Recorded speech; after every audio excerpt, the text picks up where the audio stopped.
Start. चलिए देखिए इस बार है ना, अभी तक हम लोगों ने क्या पढ़ लिया। अप्लाइड फिजिक्स सेकंड में 3 चैप्टर खत्म हो चुके हैं आप लोग के। पहला चैप्टर था आपका स्ट्रक्चर ऑफ एटम एंड कुछ भाग उसमें ऑप्टिक्स का था आपका। सेकंड वाला जो पढ़ा था आपने, ध्यान रखो मैंने आपको बताया था, अगर तुम लोगों ने चैप्टर नंबर 2, 3 और 4 ठीक से पढ़ लिया तो लगभग आपकी 60 से 70% फिजिक्स क्या हो जाएगी, कवर हो जाएगी आपकी। वेरी इंपॉर्टेंट चैप्टर है तीनों, और तीनों जुड़े हुए भी आपस में। पहला चैप्टर था, मतलब चैप्टर नंबर 2 की बात कर रहा हूँ, वो था इलेक्ट्रोस्टैटिक्स, यानी जब चार्ज क्या होता है, स्थिर अवस्था में होता है। अगला आपने पढ़ा था उसके बाद इलेक्ट्रिसिटी, अब चार्ज मूव करने लग गया किसी कंडक्टर पे और क्या बन गया, इलेक्ट्रिक करंट बन गया। तो पूरा हमने चैप्टर नंबर 3 पढ़ा था इलेक्ट्रिसिटी। अब उतना इंपॉर्टेंट एक और चैप्टर आ रहा है, that is chapter number 4 electromagnetism. ठीक है, थोड़ा इसे समझिए पहले कि कहाँ से ये आया, फिर आगे बढ़ता हूँ मैं। देखो हम लोगों ने इससे पहले चैप्टर इलेक्ट्रिसिटी में पढ़ा, लेट देखिए, ये लेट कोई वायर है, ये एक सेल लगा हुआ है। ठीक है, जब एक कंडक्टर वायर को हमने सेल से जोड़ा तो यहाँ पर फ्लो होता है करंट आई, माना ये कोई रेजिस्टेंस है, ये हम लोग जानते हैं। ठीक है जी, बैटरी में अगर हम जोड़ेंगे तो करंट क्या करेगा, इस कंडक्टर में फ्लो करने लगता है। अब देखिए एक साइंटिस्ट थे, उनका नाम था ऑस्टर्ड। ऑस्टर्ड एक साइंटिस्ट थे, इन्होंने देखा कि जब ये एक करंट कैरिंग कंडक्टर या किसी ऐसे चालक के पास जिसमें करंट फ्लो कर रहा हो, जब ये कंपास को लेके आए। कंपास क्या होता है, कंपास एक ऐसा उपकरण होता है जिसकी सहायता से हम लोग क्या करते हैं, डायरेक्शन को ज्ञात कर सकते हैं। क्लियर, उसमें होता क्या है, कंपास को अगर आप क्या करोगे, फ्री हैंड में रख दोगे, ऐसे करके मैं कंपास को अगर हाथ में रख दूंगा तो हमेशा ही ये पृथ्वी के नॉर्थ साउथ की ओर रुकता है, ऐसा कुछ होता है। देखिए ये इसकी डायरेक्शन नॉर्थ है, ये साउथ है, तो जब फ्री रहेगा एकदम से तो क्या करेगा, जब ये रुकेगा तो जहाँ इसका नॉर्थ एंड जाएगा वो पृथ्वी का नॉर्थ होता है, जहाँ पे इसका एस वाला साउथ एंड जाता है वो पृथ्वी का साउथ होता है। ये इसकी विशेषता होती है। पुराने ज़माने में जो आपके सेलर होते थे, नाविक होते थे, वो क्या करते थे, इसी की सहायता से या डायरेक्शन को पता करते थे। वो हमेशा नॉर्थ पर रुकेगा बस, ये वाली सुई इसकी। ठीक, लेकिन ये देखा कि ऑस्टन ने ऑब्जर्व किया कि जब एक करंट कैरिंग कंडक्टर के पास एक कंपास को लाया जा रहा है तो इसकी सुई में डिफ्लेक्शन आ रहा है। अब ये नॉर्थ साउथ की ओर नहीं रुक रही है, ये डिफ्लेक्ट कर जा रही है आपकी। क्लियर, तो डिफ्लेक्शन इज क्या है, produce in the magnetic needle when it placed near A current carrying conductor. अब इसने क्या किया, यहाँ पे इसने करंट को रिवर्स कर दिया। इन्होंने क्या किया, बैटरी को उल्टा कर दिया तो करंट की डायरेक्शन क्या हो जाएगी, अब रिवर्स हो जाएगी। करंट को रिवर्स करके देखा तो जब करंट को रिवर्स किया गया तो deflection again produce but in opposite direction. अब डायरेक्शन कैसा हो गया, उल्टा हो गया डायरेक्शन, ऐसे करके हो गया। दिख रहा है, ठीक है, यानी कि करंट की डायरेक्शन को उल्टा कर देने पर मैग्नेटिक नीडल की डायरेक्शन भी क्या हो गई, उलट गई। तो इससे क्या पता लगा, ध्यान देना, अगर कंपास में डिफ्लेक्शन आ रहा है इसका मतलब ये है कि इसके आसपास कोई मैग्नेटिक फील्ड बन रहा है। समझ में आ रहा है, तभी तो मैग्नेटिक इसमें जो आपका वो आ रहा है, डिफ्लेक्शन आ रहा है सुई में आपका। अदरवाइज अगर फील्ड ना होता तो नॉर्थ साउथ में ये अपने आप रुकती। तो इससे इन्होंने ये पता लगाया कि एक करंट कैरिंग कंडक्टर के आसपास मैग्नेटिक फील्ड जनरेट हो जाता है। इस घटना को बोलते हैं इलेक्ट्रोमैग्नेटिज्म। इलेक्ट्रिक करंट से मैग्नेटिक फील्ड का जनरेट हो जाना, that is called electromagnetism. Clear, तो इसका पता लगाया आपका ऑस्टर्ड ने। ठीक है जी, करंट की डायरेक्शन पे डिपेंड कर रहा है, करंट की डायरेक्शन जो भी है उसी के अकॉर्डिंग मैग्नेटिक फील्ड की डायरेक्शन भी आ रही है। पहले इतना समझो, उसके बाद आगे बढ़ूंगा। ये समझ में आ गया कि कहाँ से टॉपिक आया। मैग्नेटिक फील्ड को दिखाते हम लोग बी से। तो इससे तुमने क्या सीखा, ध्यान देना, अगर एक चार्ज Q है जो मूव कर रहा है तो मूविंग चार्ज, चलो थोड़ा पहले चलते हैं, अगर चार्ज स्थिर अवस्था में रुका हुआ है तो इसके चारों ओर बनना था आपका इलेक्ट्रिक फील्ड। ये आपने चैप्टर नंबर 2 में पढ़ा। जब चार्ज मूव करने लग गया तो 2 चीज़ें जनरेट हुई यहाँ पे, एक तो बना इलेक्ट्रिक करंट और एक बना मैग्नेटिक फील्ड। तो यानी कि moving charge produce electricity as well as magnetism. तो जब चार्ज मूव करेगा तो 2 चीज़ें बनाएगा आपका, इलेक्ट्रिसिटी तो बनाएगा ही बनाएगा, साथ में मैग्नेटिज्म को भी जनरेट कर देगा। समझ में आ रहा है ना। तो जब चार्ज मूव करेगा तो मैग्नेटिज्म भी प्रोड्यूस होगा, और जिसका अध्ययन हम लोग करेंगे इलेक्ट्रोमैग्नेटिज्म के अंतर्गत। अब आगे चलते हैं थोड़ा सा। अब ये तो इसका इंट्रोडक्शन हो गया, तो इसमें आने से पहले मैं तुम्हें कुछ बेसिक चीज़ें और बता देता हूँ। चलिए अब एक आते हैं सीधे मैग्नेट। मैग्नेट क्या होता है पहले तो मुझे बताओ, what do you mean by magnet. चुंबक से आप क्या समझते हो? Basic question. तो आसान है यार, चुंबक क्या होता है? हाँ ठीक है, वेरी गुड, सही बोल रहे हो, बैठो, सही बोला इन्होंने। जो लोहे या लोहे जैसी जो वस्तुएं होती हैं उन्हें क्या करता है? आकर्षित करता है। चुंबक की पहली विशेषता है प्राइमरी। अगर मैं कहूँ कि एक चुंबक है तो क्या होगा? This have property to attract iron और आयरन लाइक मटेरियल्स। स्टील हो गया, कोबाल्ट हो गया, निकिल हो गया, ये सब क्या है? Ferromagnetic material. समझ में आ रहा है ना? तो लोहे जैसे पदार्थ चुंबक में चिपक जाते हैं। तो किसी पदार्थ में अगर ये क्वालिटी आ रही है, दैट इज कॉल्ड मैग्नेट। अब मैग्नेट दो प्रकार के हैं, एक तो इलेक्ट्रोमैग्नेट जो हम बाद में पढ़ेंगे, एक होता है नेचुरल मैग्नेट जो प्रकृति में पाए जाते हैं। आपके प्रकृति में माना हमने खुदाई से निकाला कोई, माना मैंने कोई ऐसा एक क्या बोलते हैं, ये कोई आपका मैग्नेट है, नेचुरल मैग्नेट। तो इसमें क्या होगा? आपका पहली प्रॉपर्टी जो उन्होंने बताई अभी कि नेचुरल मैग्नेट की पहली प्रॉपर्टी है कि वह आयरन और आयरन लाइक मटेरियल को क्या करता है? अपनी ओर खींचता है। Second property, magnet always come in pair of poles. चुंबक जो होते हैं हमेशा ही पोल्स के पेयर में रहते हैं, यानी कि एक नॉर्थ पोल एक साउथ पोल। अगर ये मैग्नेट है तो इसका एक एंड नॉर्थ पोल होगा जो नॉर्थ की तरफ जा रहा होगा, और एक एंड होगा साउथ पोल। मैं इसके दो टुकड़े कर दूंगा तो दोबारा से ये एंड बन जाएगा नॉर्थ पोल, ये साउथ पोल। इसे और तोड़ देंगे हम, तो जितने भागों में आप इसे तोड़ लो एटॉमिक लेवल तक ये हमेशा ही दो पोल में रहता है। ठीक है, एक को बोलते हैं नॉर्थ पोल, एक को बोलते हैं south pole.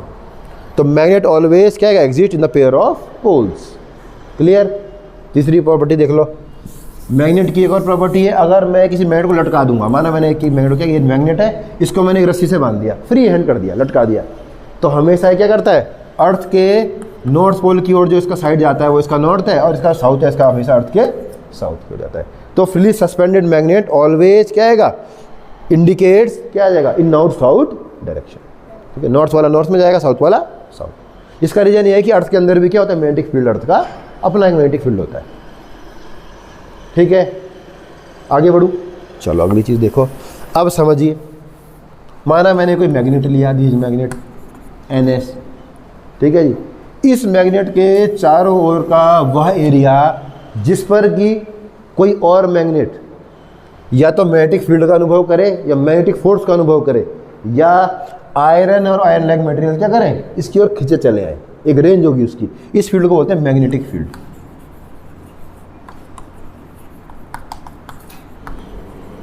Field around a magnet क्या? एट विच मैग्नेटिक फोर्स क्या है? Experience is called magnetic field.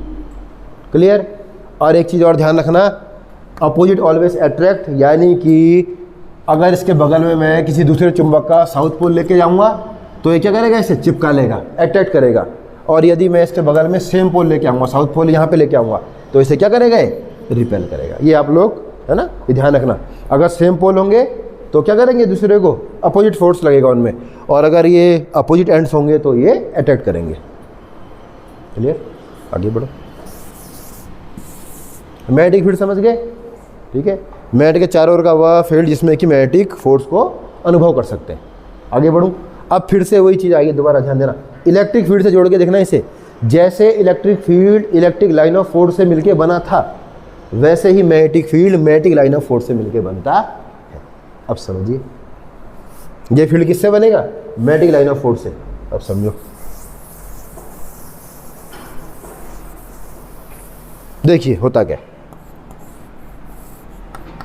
तो चलो पहले और अच्छा समझाता हूं मैं तुम्हें, है ना। देखिए, माना कि आइसोलेटेड नॉर्थ, आइसोलेटेड साउथ, अलग मान रहा हूँ, हालांकि होते नहीं है अलग, कभी हो भी नहीं सकते, बड़ा फिलहाल मान लेते हैं। तो क्या आता है, किसी मैग्नेटिक फील्ड में रखे जाने पर जो नॉर्थ पोल है, आइसोलेटेड नॉर्थ पोल है, वो जिस पाथ को फॉलो करता है उसे कहते हैं electric line, magnetic line of force. यानी मैग्नेटिक लाइन ऑफ फोर्स वह है जो किसी मैग्नेटिक फील्ड के अंदर एक सेपरेट नॉर्थ पोल जिस डायरेक्शन को फॉलो करेगा, that is called magnetic line of force. जैसे ये एक नॉर्थ पोल रखा हुआ है मैंने, दिख रहा है। अगर नॉर्थ पोल इसके बगल में लेके आऊँगा तो कहाँ फेंकेगा इसे? ऊपर की ओर। ये कहाँ की ओर जाएगा? रिपेल करेगा ना इसे, ऐसे रिपेल करेगा। इधर से लेके आऊँगा तो इधर रिपेल करेगा, नीचे की तरफ से साउथ नॉर्थ पोल को लेके आ जाएगा तो रिपेल करेगा, ऐसे करके। जबकि साउथ पोल के बगल में नॉर्थ पोल को लाए जाने पर ये उसे अपनी ओर क्या करेगा? आकर्षित करेगा।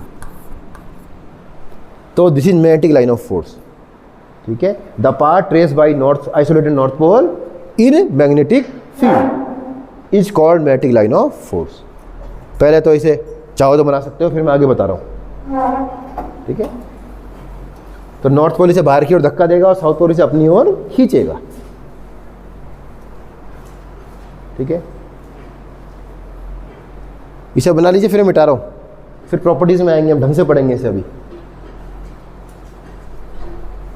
और अब इंपॉर्टेंट टॉपिक, यानी इसका पहला इंपॉर्टेंट टॉपिक शुरू होता है अब यहाँ से। लिखो properties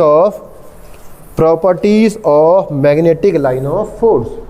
properties of magnetic line of force.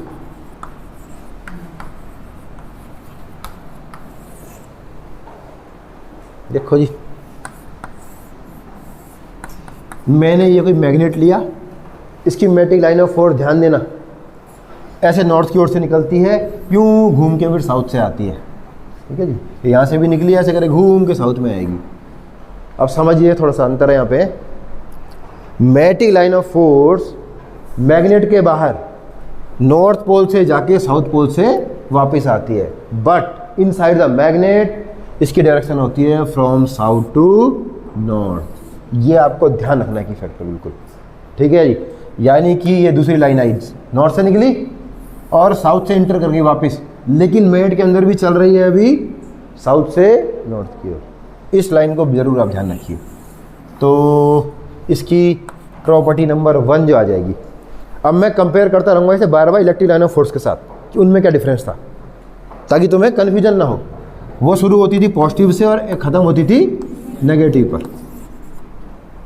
ठीक है, मैग्नेटिक लाइन ऑफ फोर्स ध्यान दो, नॉर्थ से शुरू हो रही है, ये जा रही है ये वाली, और ख़त्म भी हो रही है नॉर्थ पर ही। ये देखो घूम के आ गई, क्लोज लूप बना रही है ये क्लोज लूप नहीं बनाती है, ये पॉजिटिव शुरू के नेगेटिव पे ख़त्म होती है। Don't make a close loop, but magnetic line of force make a close loop. This is the main difference between these two lines, electric and magnetic. तो पहली प्रॉपर्टी क्या हो जाएगी इसकी, देखो, the magnetic line of force originate from north pole of magnet and end at south pole outside the magnet, comma, and inside the magnet it goes from south to north. यानी कि magnetic line of force magnet के बाहर north से south की ओर जाती है, जबकि magnet के अंदर ये साउथ से नॉर्थ की ओर जाती है। तो दोनों चीज़ें लिखनी है इसमें, आपको समझ में आ रहा है ना। दूसरा वाला पॉइंट क्या आ जाएगा इसमें, close loop. Magnetic line of force makes close loop. इसका मतलब ये है कि मैग्नेटिक लाइन ऑफ फोर्स क्या बना रही है, क्लोज लूप बना रही है। जहां से शुरू हो रही है वहीं पे खत्म हो रही है आपका मेन चीज।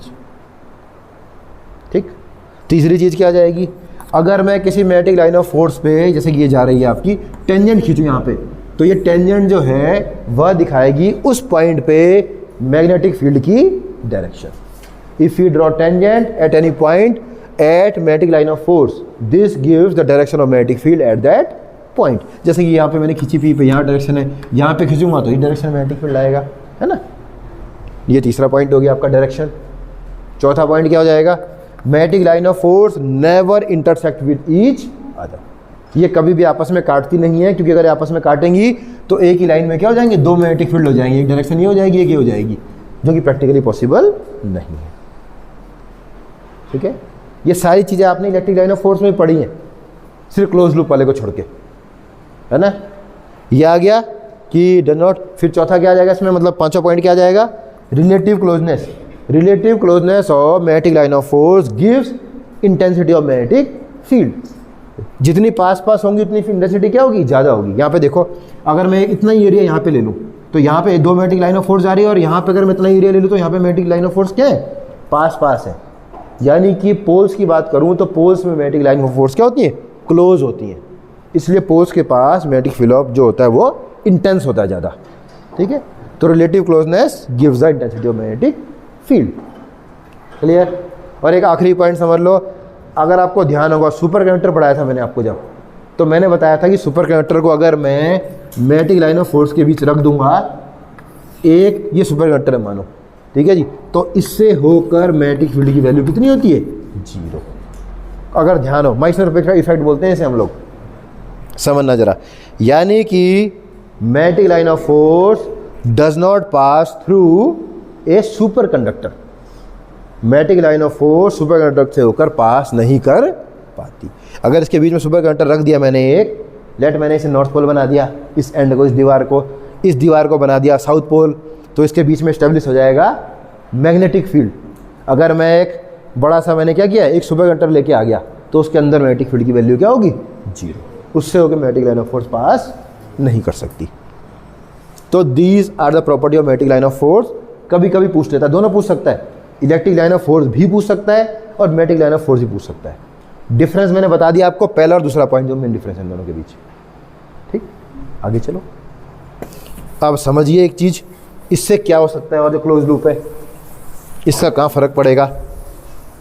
तो इसमें पहली एक चीज समझ लेना, लिखो मैग्नेटिक फ्लक्स, छोटा टॉपिक है, मैग्नेटिक फ्लक्स। मैग्नेटिक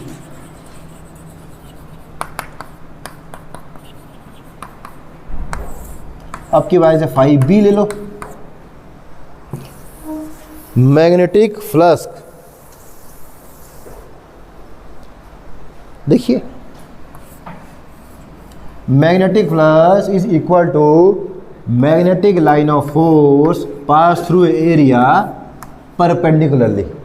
किसी भी एरिया से लंबवत गुजरने वाली सभी मैग्नेटिक लाइन ऑफ फोर्स की संख्याओं को बोलते हैं मैग्नेटिक फ्लक्स। यानी कि this is B, magnetic line of force जा रही है, इसके परपेंडिकुलर है, ये कुछ ऐसा रखा हुआ है आपका, कुछ ऐसा ये है, और नीचे से मैग्नेटिक लाइन ऑफ फोर्स से जा रही है परपेंडिकुलर। ठीक है बेटा, तो ये बी है। अगर ये एरिया ए हो जाए तो magnetic flux 5B is equal to होगा B इंटू ए। ठीक है, और अगर किसी एंगल पे आ जाए, लेट ये कुछ ऐसा है, मैग्नेटिक फील्ड किसी एंगल पे है, तो हम एंगल क्या है? थीटा ले लेंगे, इसका कॉस कंपोनेंट ले लेंगे, तो ये हो जाएगा B कॉस थीटा। तो यहाँ से 5B is equal to BA cos theta, magnetic flux. Same electric flux में तुम ऐसा पढ़ चुके हो। ठीक है, तो सेम मैग्नेटिक फ्लक्स भी होता है, number of magnetic line of force pass through area perpendicularly. अगर परपेंडिकुलर गुजर रही है तो B इंटू ए, एरिया से इंटू कर दो, और किसी एंगल पे है तो कौन सा कंपोनेंट लोगे तुम लोग? परपेंडिकुलर कंपोनेंट लोगे, क्योंकि इस पर एंगल बन रहा है तो ये कॉस में गिना जाएगा आपका, है ना। तो ये BA कॉस थीटा, जो भी एंगल बनेगा उसे कॉस में ले लीजिएगा। ठीक है, मैग्नेटिक फ्लक्स। अब समझो, unit of magnetic flux is weber, लिख लो, ये पूछ लेते हैं कई बार, वेबर। इलेक्ट्रिक फ्लक्स की भी वेबर ही होती है। ठीक है, unit of magnetic flux is weber.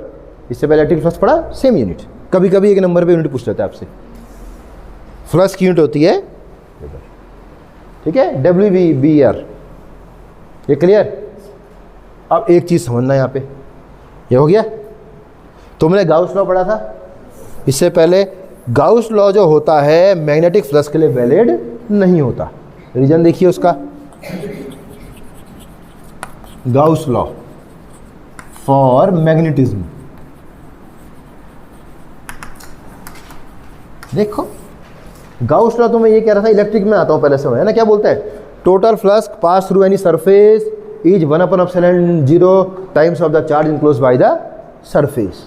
Close surface जिसमें, ध्यान देना इस पे, अगर मैं क्लोज सरफेस के अंदर एक मैग्नेट को रख लूं तो ये इसका नॉर्थ पोल, ये इसका साउथ पोल। ध्यान देना क्या होगा, यहां से मैग्नेटिक लाइन ऑफ फोर्स गुजरी, घूम के यहां से वापस आ गई। एक लाइन बाहर गई तो वही लाइन वापस भी आ गई। यहां से दूसरी लाइन निकली, घूम के वापस आ गई। तो जो भी लाइन यहां जा रही है वो वापस आ जा रही है। तो टोटल फ्लक्स जो है क्लोज सरफेस से जाने वाला, उसकी वैल्यू कितनी हो जाएगी? 0। जितना बाहर गया उतना ही वापस आ गया, कि क्लोज लूप बना रही थी। तो जितना भी फ्लक्स बाहर जाता है उतना अंदर आ जाता है। दैट्स वाई क्या हो जाएगा? 5B इज इक्वल टू क्या होता है आपका? BA cos theta is equal to, या सीधे लिख लो, इज इक्वल टू 0। लिखिए,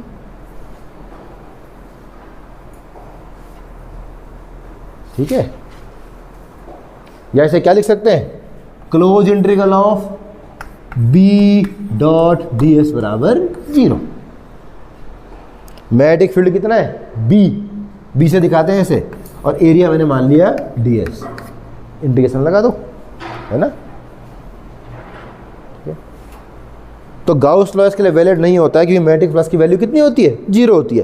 क्लोज सरफेस से इतना मैग्नेटिक फील्ड बाहर जाता है, फ्लक्स उतना ही फ्लक्स अंदर आ जाता है। तो ओवरऑल फ्लक्स जब 0 है तो गाउस लॉ इसके लिए वैलिड नहीं होता, इसकी वैल्यू हमेशा ही 0 होती है। समझिए, क्लियर, बता दूं? चलो चलिए एक टॉपिक और देख लीजिए इसी में, फिर आगे बढ़ते हैं। अच्छा, अब समझना है, पहले एक चीज़ और समझिए। ये क्लियर हो गया?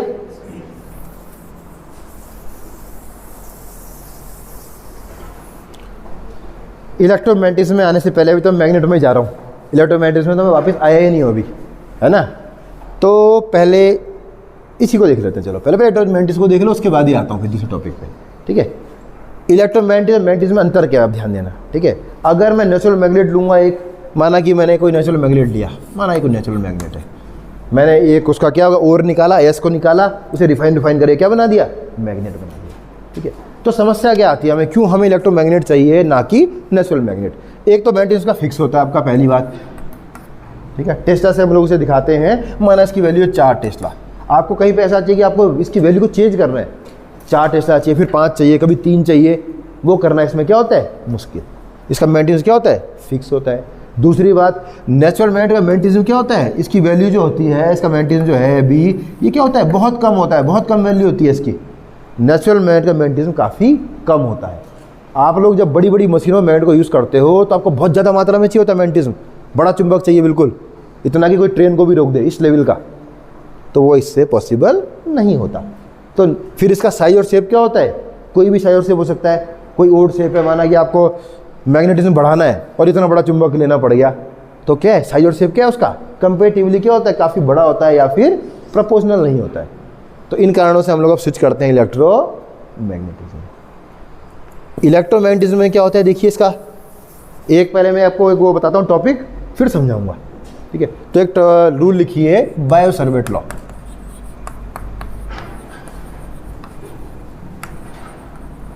इस लॉ को पहले समझेंगे, उसके बाद हम इलेक्ट्रोमैग्नेटिज्म में आएंगे दोबारा,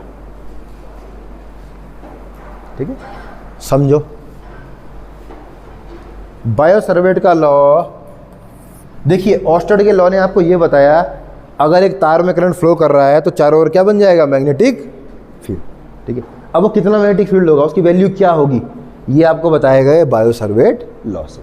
ये दो साइंटिस्ट है, बायो-सावर्ट, इन्होंने मिलकर एक नियम निकाला जो ये बताता है कि अगर एक वायर है, इस पर करंट आई फ्लो कर रहा हो, तो इससे लेट कोई बिंदु P है जो कि इससे r दूरी पर है, तो हमें ज्ञात करना है कि इसके लिए मैग्नेटिक फील्ड की इंटेंसिटी कितनी आएगी। ये बताएगा आपको बायो-सावर्ट का नियम। ध्यान दो, फिर से एक बार बोल रहा हूँ मैं, एक वायर जिसमें करंट आई फ्लो कर रहा है, इससे मैं ठीक r दूरी पर कोई बिंदु P ले रहा हूँ, जिस पर मुझे ज्ञात करना है कि मैग्नेटिक फील्ड इंटेंसिटी कितनी होगी, ठीक है। माना कि ये एंगल है थीटा, ठीक है। तो हम लोग को पता नहीं कि तार की लंबाई क्या है, तो हम छोटा सा एक कट ले लेते हैं इसमें। मान लो मैंने छोटी लंबाई ले ली, let this is D L, है ना, एक छोटा सा एरिया ले लिया मैंने कि इसका ले देखते हैं कितनी वैल्यू आती है। तो ऐसे में जो मैग्नेटिक फील्ड बी आएगा, या मैं बोलूँ डी भी आएगा, अभी छोटा आएगा ना, बी तो बाद में बनेगा जब इंटीग्रेशन करेंगे हम लोग, फिलहाल इस एरिया के चक्कर। देखिए, तो ये प्रोपोर्शनल होता है करंट आई के। Number 2, d B is proportional to क्या है आपका, डी एल लंबाई के। D B is also proportional to sine theta के, इस एंगल के साइन के। And d B is also proportional to 1/r²। यानी कि जो इस छोटे से हिस्से के कारण मैग्नेटिक फील्ड यहाँ पे बनेगा, वह इन फैक्टर पर प्रोपोर्शनल करेगा। इन सबको अगर आपस में जोड़ दिया जाए, हो गया ये, अगर इन सबको आपस में जोड़ दें तो ये बन जाएगा B इज प्रोपोर्शनल टू, ये आ जाएगा आई D L sine theta upon r²। Proportional हटेगा तो बराबर का चिन्ह आएगा, तो ये आ जाएगा, अभी डी बी है, ठीक है। तो B लिख रहा हूँ मैं, B इज इक्वल टू, सीधे B is equal to integration of, इसका इंटीग्रेशन, ठीक है, μ0/4 pi I D L sine theta upon R square. लिखिए, this is Biot Savart law. पहले से उतारो फिर समझाऊंगा। मैंने इसे बी लिख दिया, इंटीग्रेशन लगा दिया यहाँ पे ना, तो डीएल का इंटीग्रेशन हो जाएगा।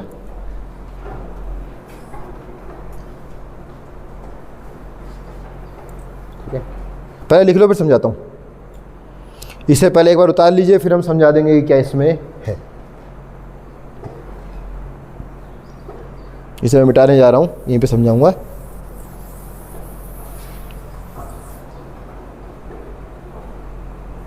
अब देखो यहाँ पे मैंने डीबी की जगह बी लिख दिया इसको, है क्योंकि मैंने इंटीग्रेशन कर रहा हूँ। इंटीग्रेशन किसका होगा? जिसमें डी लगा होगा, डी एल, एल का इंटीग्रेशन होगा। छोटी सी लंबाई ली तो जितना भी लंबाई होगी उसको इंटीग्रेशन करके लिमिट लगा सकते हैं हम लोग।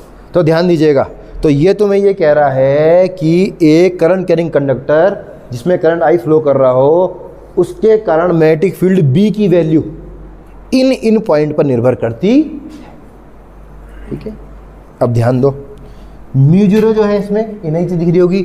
यहाँ पर म्यू जीरो जो है एक कांस्टेंट है जिसे हम लोग बोलते हैं एब्सोल्यूट मैग्नेटिक परमिएबिलिटी। लिख लो, उसे 1 नंबर का क्वेश्चन आता है। Absolute magnetic permeability.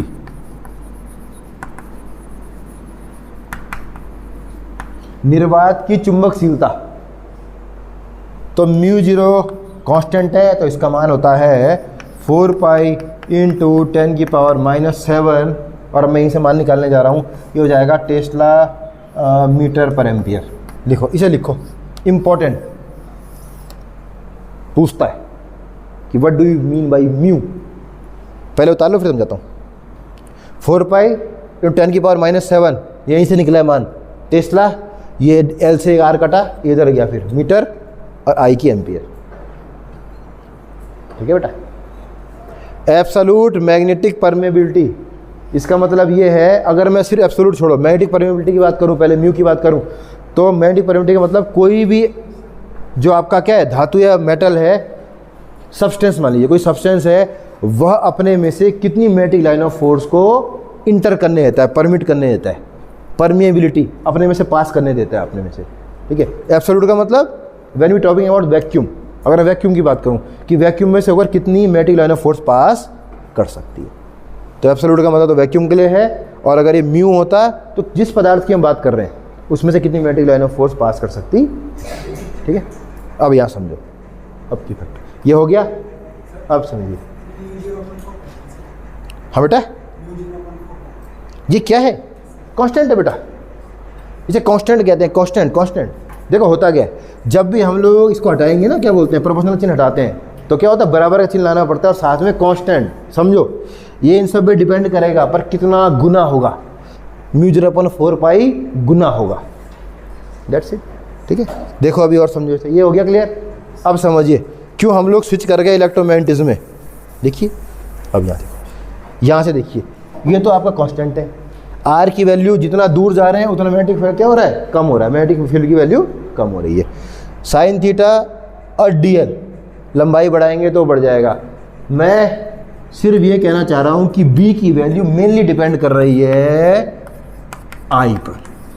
करंट का मान बढ़ाए जाने पर मैग्नेटिक फील्ड की वैल्यू क्या हो रही है, बढ़ जा रही है। अगर मैं सबको ना बढ़ाऊँ तो भी लंबाई बढ़ाना मुश्किल है, आर की वैल्यू तो कम ज़्यादा करना अलग चीज़ हो गई। सिर्फ करंट आई की वैल्यू बढ़ा देने पर मैग्नेटिक फील्ड की वैल्यू क्या हो जाएगी, बढ़ जाएगी। करंट को 10 गुना बढ़ा दो, इसकी वैल्यू भी क्या होगी, उतने गुना बढ़ जाएगी। समझ में आ रहा है ना? तो इलेक्ट्रोमैग्नेटिज्म इसलिए हमने स्विच करना पड़ा, क्योंकि करंट आई को बढ़ाए जाने पर मैग्नेटिक फील्ड की वैल्यू क्या हो रही थी, बढ़ रही थी। अब देखिए कैसा होता है, इलेक्ट्रोमैग्नेटिक बनाना बहुत ही आसान है। देखिए, एक कोई वायर लीजिए, ठीक है, और उसे एक क्या है सॉलिनॉइड के रूप में क्या कर दो, फोल्ड कर दो। ठीक है जी, या मैं क्या करूँ, कुंडली बोलते हैं ऐसे, कॉयल, खूब सारी कॉयल बना दो उसकी। ठीक है, करंट आई यहाँ से पास किया, ये बैटरी से मैंने जब इसे जोड़ा, ये प्लस हो गया माइनस, तो करंट आई के पास करने पर this behave like a electromagnet. ये मैग्नेट की तरह बिहेव करता है, ये एंड बन जाता है नॉर्थ पोल, ये साउथ पोल, और मैग्नेटिक लाइन ऑफ फोर्स से पास करने लगती है। समझ में आ रहा है? करंट के मान को जितना बढ़ाया जाएगा उसी हिसाब से मैग्नेटिक फील्ड की वैल्यू भी क्या हो जाएगी, बढ़ जाएगी। तो जितना मैग्नेटिक फील्ड चाहिए हमें, हम अपने हिसाब से ले सकते हैं। करंट की वैल्यू बढ़ाओ, फील्ड बढ़ जाएगा, करंट की वैल्यू कम करो, कम हो जाएगा, बस। तो डिपेंड्स अपॉन करंट, इलेक्ट्रोमैग्नेटिज्म, ठीक है। तो तुम्हें मान लो क्या है, किसी तुमने एक बड़ी मोटर में मैग्नेट ले लिया आपको चाहिए मैग्नेटिज्म की वैल्यू क्या करो, वेरी कर सको, तो करंट की वैल्यू को वेरी करवा के उसे वेरी करवा सकते हो। That's the mean. साइज और शेप हम अपने अनुसार इसे ले सकते हैं। देखिए एक बार देखो इसे, कहीं इसमें दिक्कत, इतना क्लियर है टॉपिक? तो एक ब्रेक लिया जाए और फिर हम कंटिन्यू करेंगे।